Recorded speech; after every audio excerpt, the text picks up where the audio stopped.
Well, can everyone just give it up for Nikki? She's done an excellent job all day to take that energy throughout and carry an entire audience. I think is wonderful. And also thanks to Ollie, what a wonderful presentation prior to the break to bring us all up. So we're at the end. Thanks for sticking around. My name is Andrew Apostola. I run a design and technology company called Portable. I'm the CEO. There's 75 of us.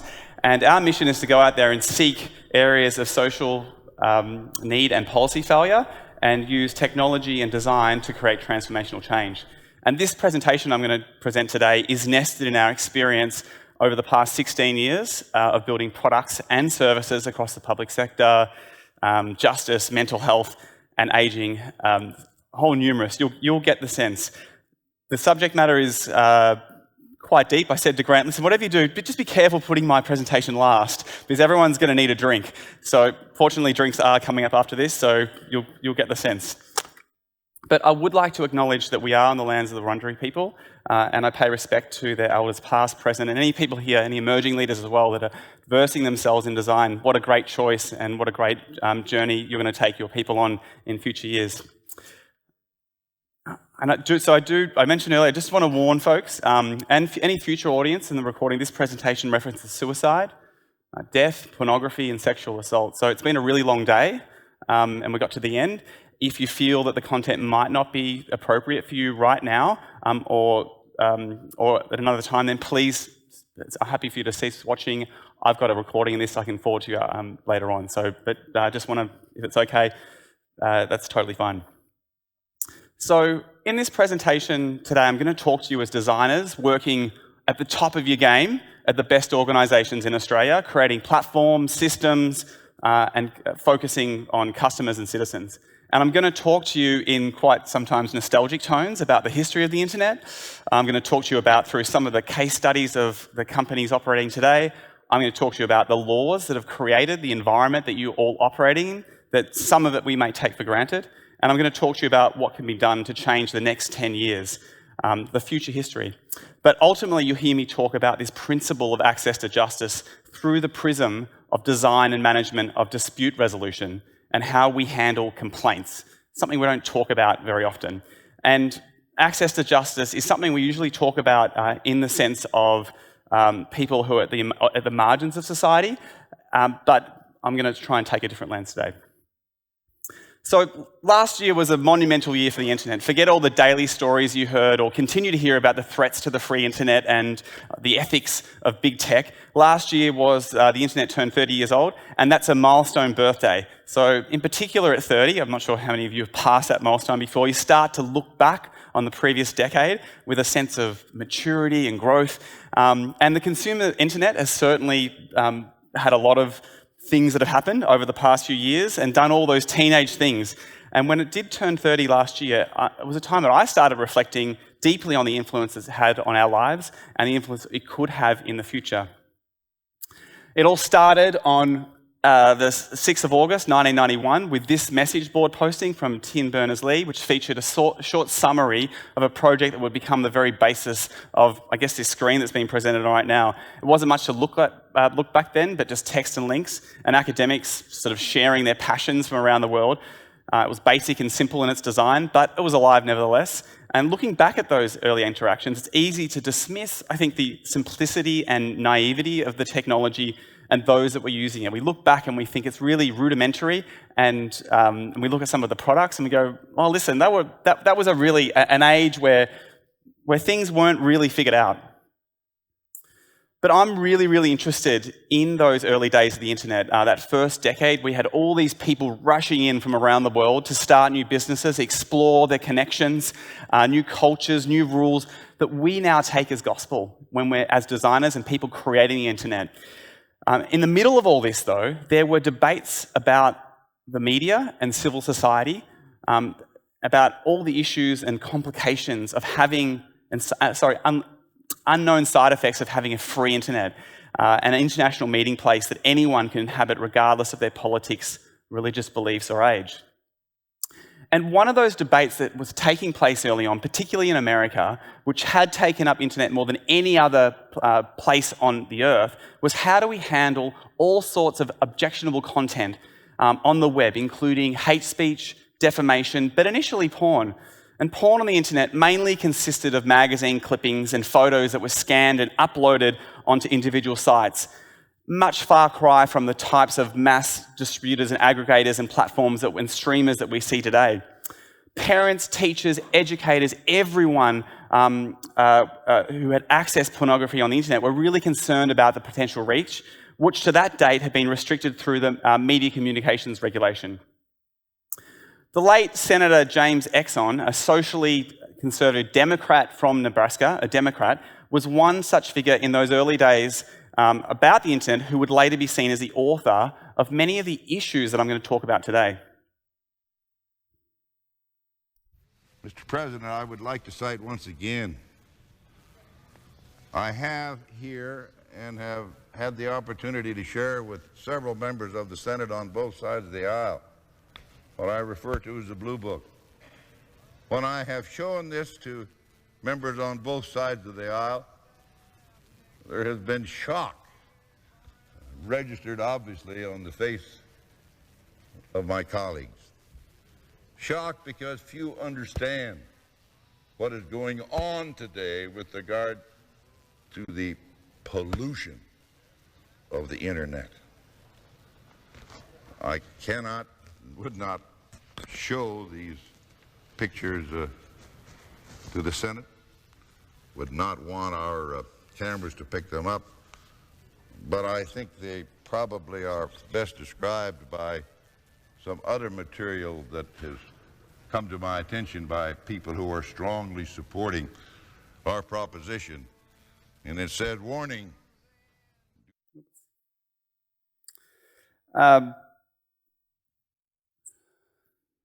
So as designers, each of you will find yourself in companies where the situation doesn't just demand you to lean on your technical skills, but on your responsibility as a senior designer, as a senior leader in a business. And just like the conversation about privacy, the impact is innocuous until you find yourself in the type of situation that thousands of people are finding themselves in every day. And unfortunately, the effects can be quite lethal. In June 2020, 20-year-old Alex Kearns took his own life as a result of his experience with the trading app and Silicon Valley darling Robinhood.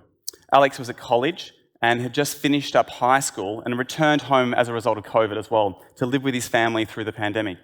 He had some savings, around $5,000, and he saw Robinhood as a way of experimenting with the stock market in what his parents later described as a low-risk environment. And it's not surprising that both Alex and his family felt this way about Robinhood. The app is free to sign up, and unlike many other online brokerages at the time, it offers no charges to buy or sell shares. It's listed on the NASDAQ last June, and it was one of the most anticipated IPOs. The UI is extremely well designed, making it really easy to navigate prospective companies to trade in, and through tagging, you can quickly enter in and out of positions with a couple of swipes. Not only that, Robinhood does an excellent job of making the actual in-app experience really exciting to inhabit. When you make a purchase, balloons shoot up. You only have to spend a few minutes browsing Wall Street bets on Reddit to understand how this experience connects and feeds into the modern trading ecosystem for young people that's emerged over the past 5 years. What Alex's parents didn't understand was how this ease of use and play had led Alex to signing up to being approved to buy and sell options. Now, options trading is a much more complicated type of trade that requires a level of sophistication and understanding that goes beyond the normal buy for $1, sell for $2 approach. It amounts to a trader making a series of bets on stocks through leveraging, which can end up with significant returns, so it's highly attractive, but also significant losses.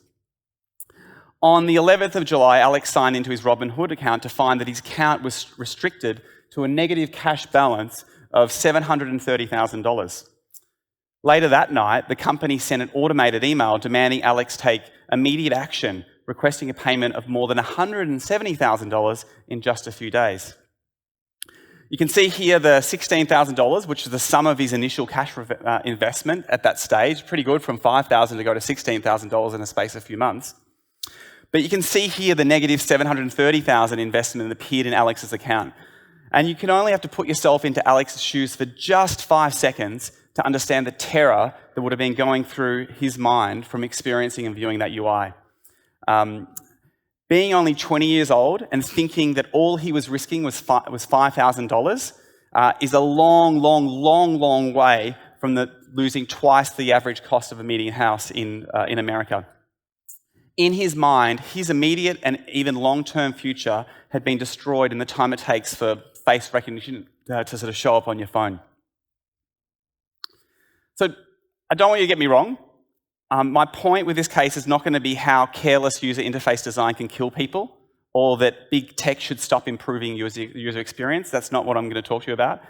The risk that is really quietly emerging day by day, that if design teams and technology companies cannot address the complaints, disputes, challenges, and issues that we have with using their products in transparent, consistent, timely, and fair manner, then we'll find that our basic rights to access to justice will exist and apply only in our real world and not in our internet lives.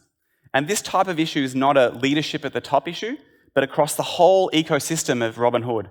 There's a whole design team at Robinhood.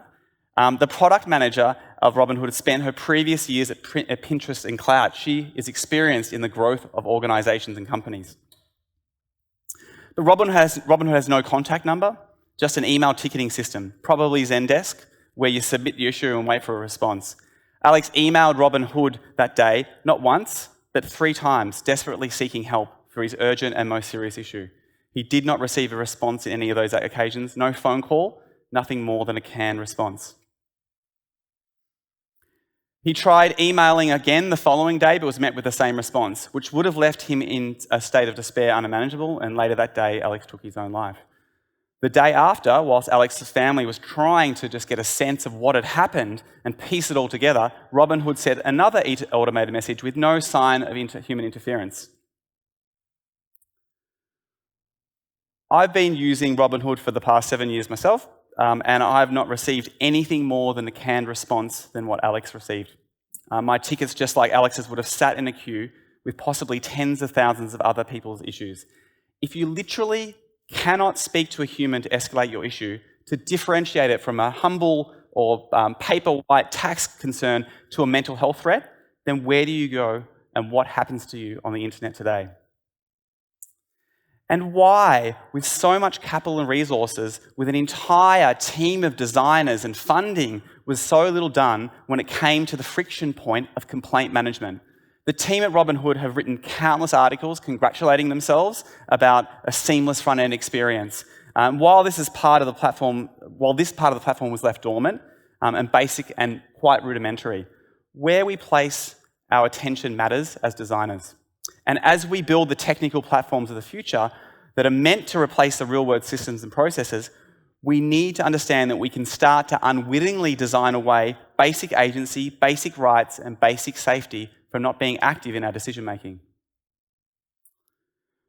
We need to ask ourselves, what duty of care do emerging technology companies have to the users of their services, and should they be liable if they don't respond in a fashion that is consistent with how we come to expect in the real world? And what role do we play as designers? How should we design complaint systems? In 2016, Matthew Herrick had recently separated from his then boyfriend, Oscar Juan Carlos Gutierrez, and he found himself in a complicated and ultimately dangerous situation. He'd ended his relationship as a result of increasingly jealous and clinging behaviour, including showing up at his workplace. As his lawyer, Carrie Goldberg, outlined, Matthew had been sitting in front of his brownstone townhouse in New York, smoking a cigarette, when a stranger called up to him from the sidewalk and started to walk the steps towards him. The stranger's voice was really familiar in tone, as if they were acquaintances. However, Matthew had never met this person before in his life. "Do I know you?" He asked, to which the man replied, "Dude, you were just texting me on the phone," holding up the phone for Matthew to see.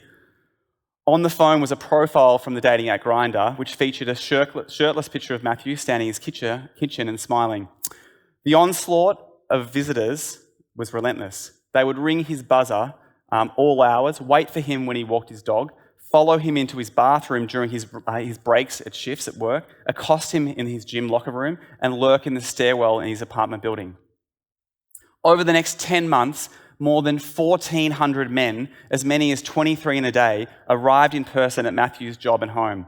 Some were innocuous and well-meaning, others were not, and the sheer volume of interactions had a devastating effect on his life.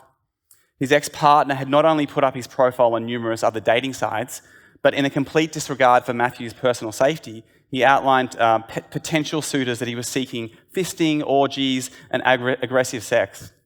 They were told that if he resisted, that was just part of the role play that had been set up and that they should just play along. It was clear that the Kateras was using Grindr to recruit men from its platform to sexually assault Matthew. And in an interview with BuzzFeed, Herrick described his experience as a horror film.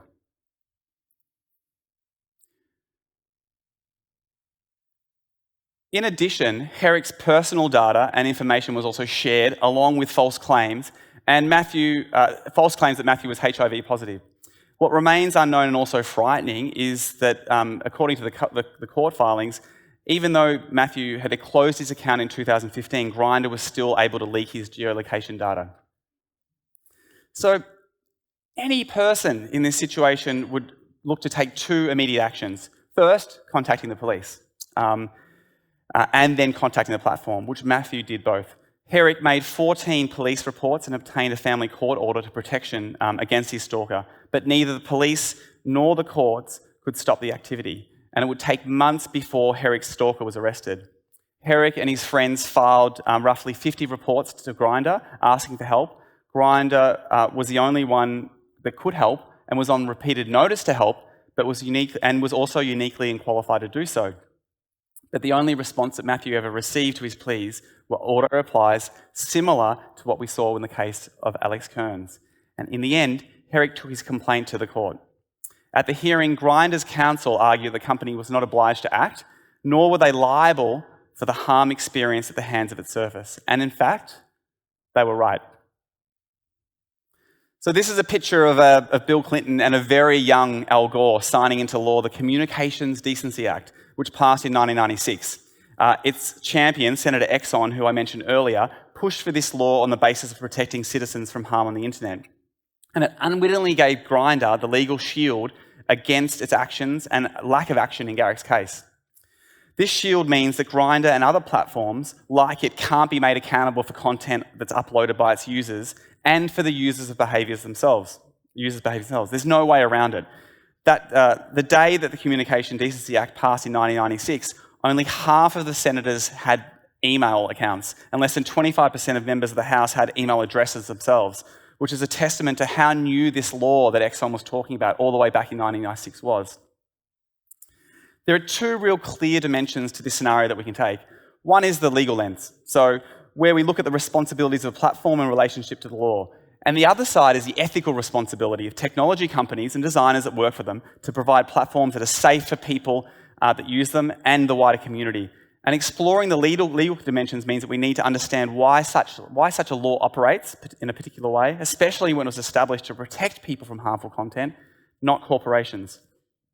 A year earlier, America had experienced one of its worst ever terrorist attacks. Timothy McVeigh, some of you might recall, created a 2,300 kilogram bomb made out of ammonium nitrate and nitromethane and detonated it at the Alfred Murrah Federal Building, a government building, just as its offices opened for the day. The blast killed 168 people, including 19 children in the daycare centre downstairs, and injured 684 others.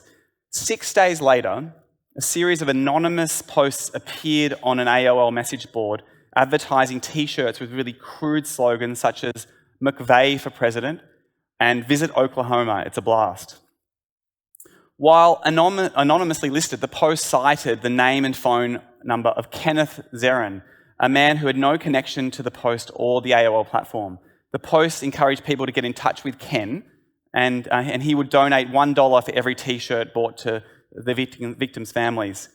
Within a number of days, Kenneth started to receive abusive and threatening phone calls, which began to rapidly increase as a local conservative radio talk show host read out the messages on his show.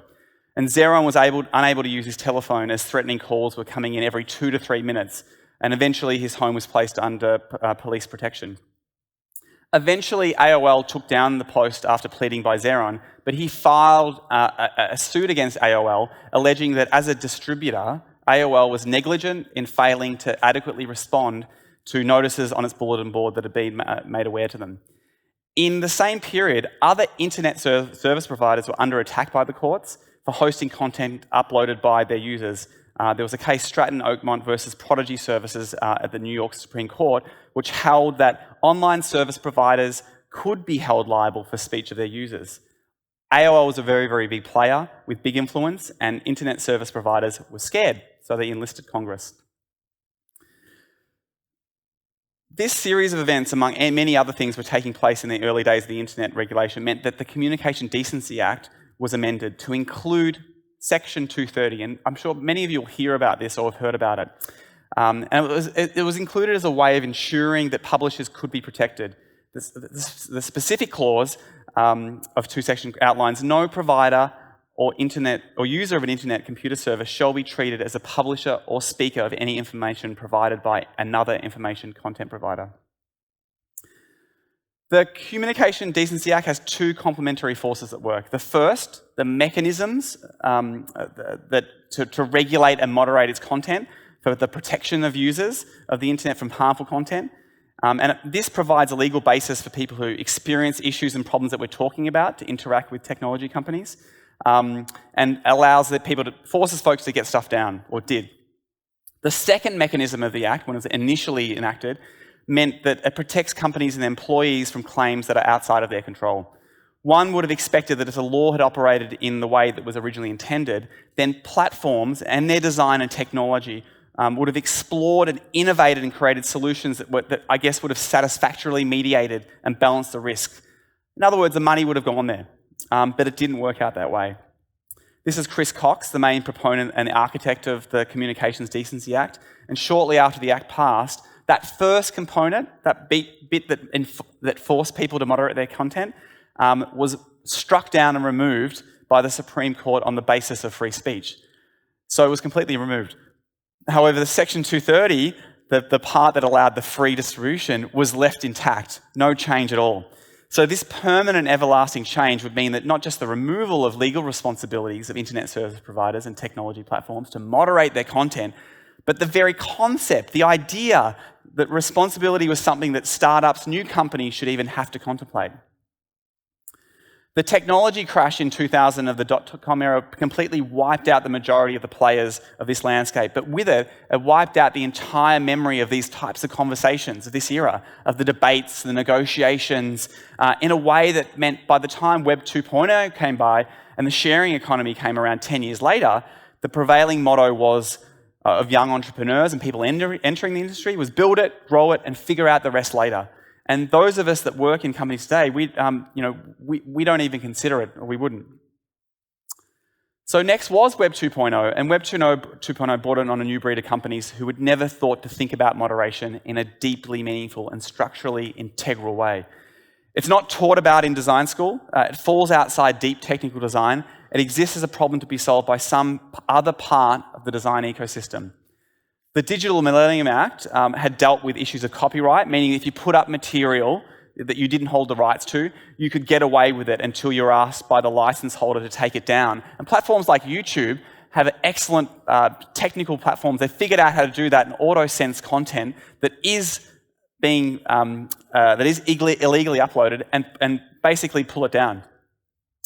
So this meant that there were relatively no limits to what you could do with a code repository, a server, or an interested global audience if you had the right idea.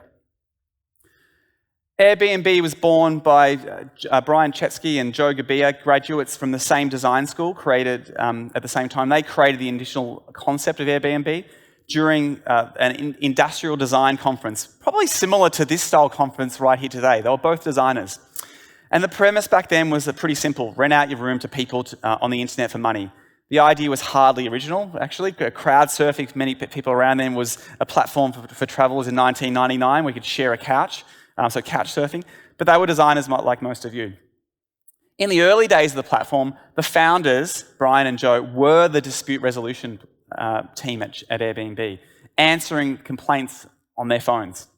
As the company scaled, it too had to make the transition from being startup with scant resources to a publicly listed entity serving hundreds of thousands of reservations each year. However, it's challenging to contemplate that Airbnb didn't take the issues of complaints and harm to users seriously by investing the money and people required, I'd say for up to the first 7 years from my research. And that's a long time in internet time, especially while you're a fast-growing company. Through the years, Brian Chesky, the CEO of various points of Airbnb's growth curve, has spoken about the company's dedication to safety and to trust. Yet each time, this has appeared in response to some sort of external crisis that's emerged, rather than part of an innate sense of responsibility or system design at Airbnb. The first I recall came from a host of Airbnb who returned home in 2011 to find that a guest had completely ransacked her entire apartment. This is your worst fear as a host, if you've hosted before. The fact that it was so clearly detailed and took place in San Francisco, the headquarters of the company and the epicenter of Airbnb rentals, meant that many who had read it themselves rented out their own apartments and could imagine themselves similar outcomes. Yet this incident had three really clearly defined acts. The first was the incident itself. The second was the experience of connecting with Airbnb. And as a host went on to outline in a blog post, within an entire week of living in my apartment, DJ and friends had more than enough time to search through literally everything inside, to rifle through every document, every photo, every drawer, every storage container, and every piece of clothing I own, especially turning my world inside out and leaving a disgusting mess behind.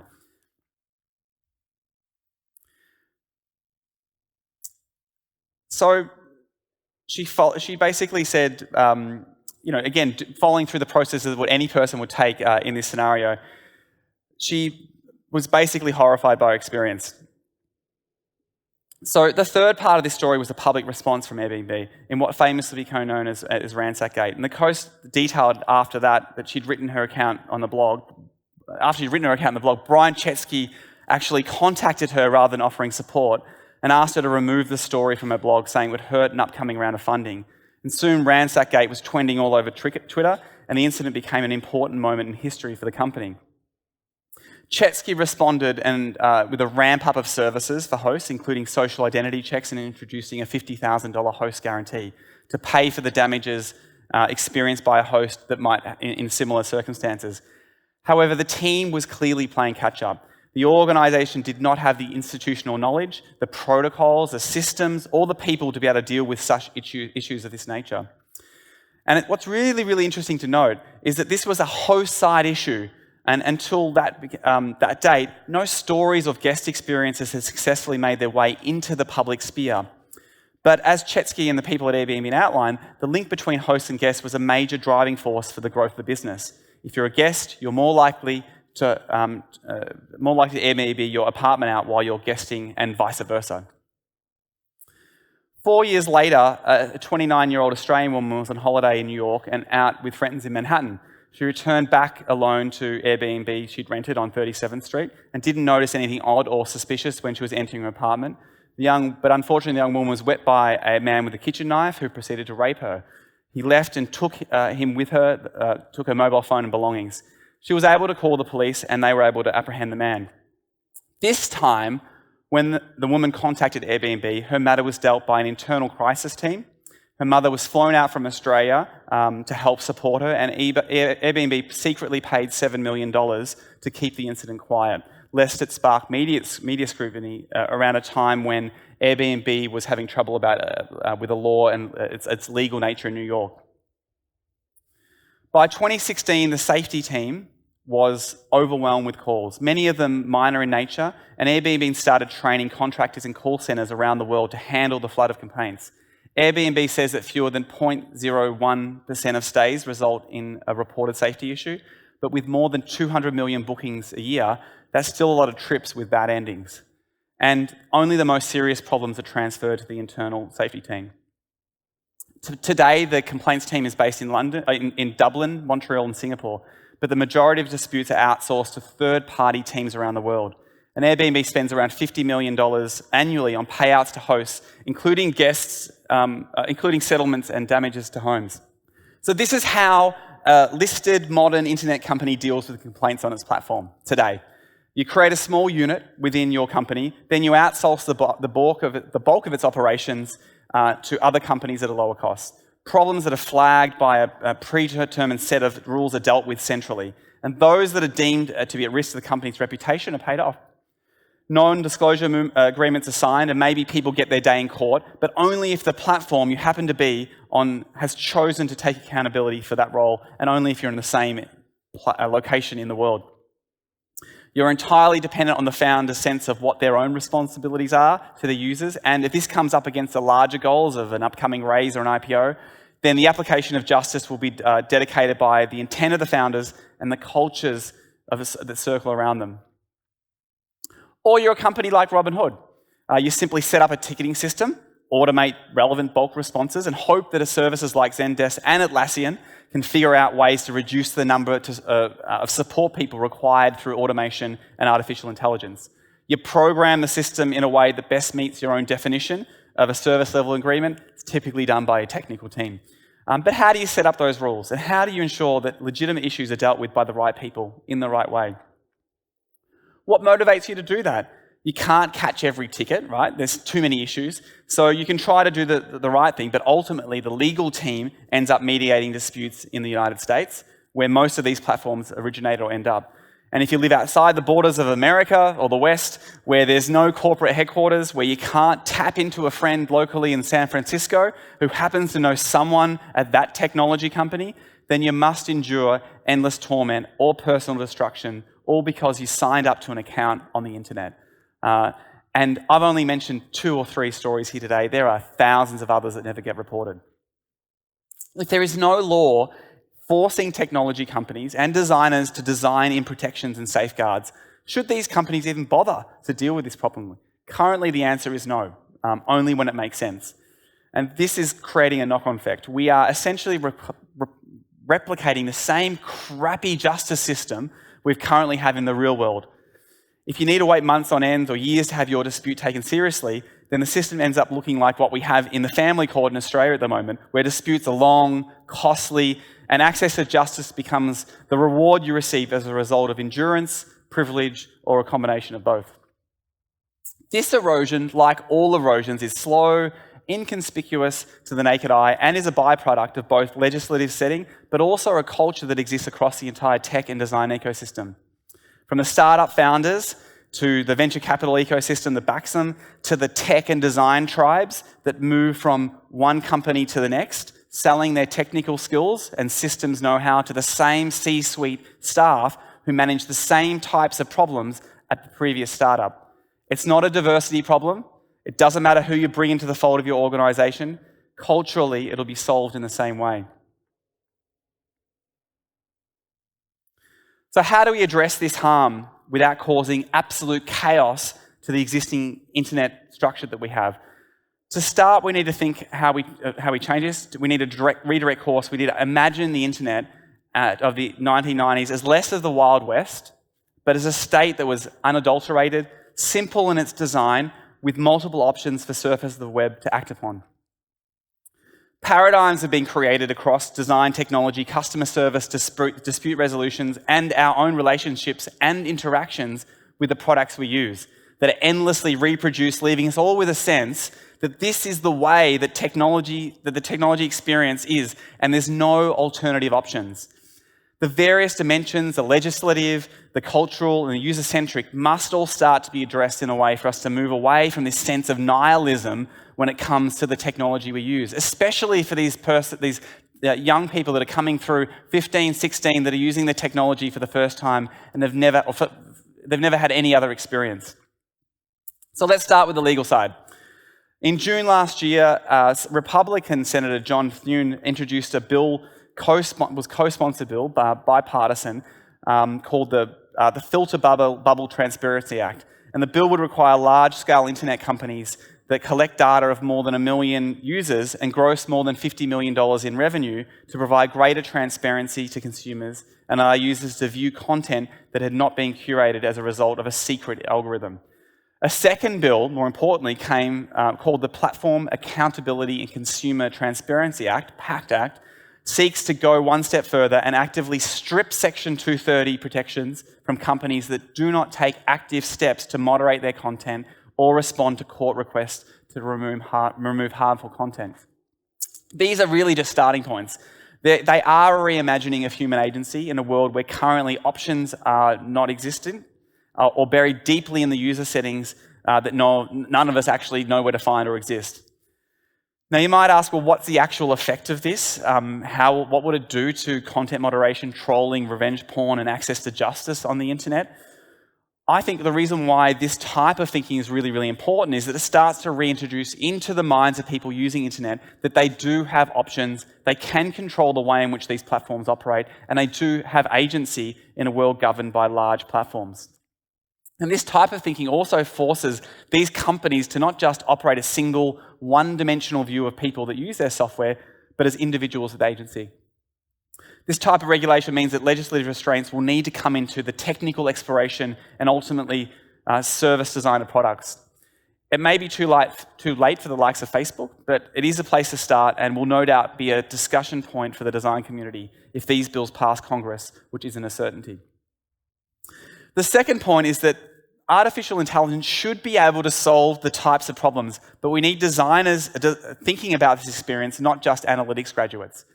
Our platforms should be able to detect patterns of miscreant behaviour. They should be able to detect when a user is using the same geolocation data as a complaint filed earlier that week or last month.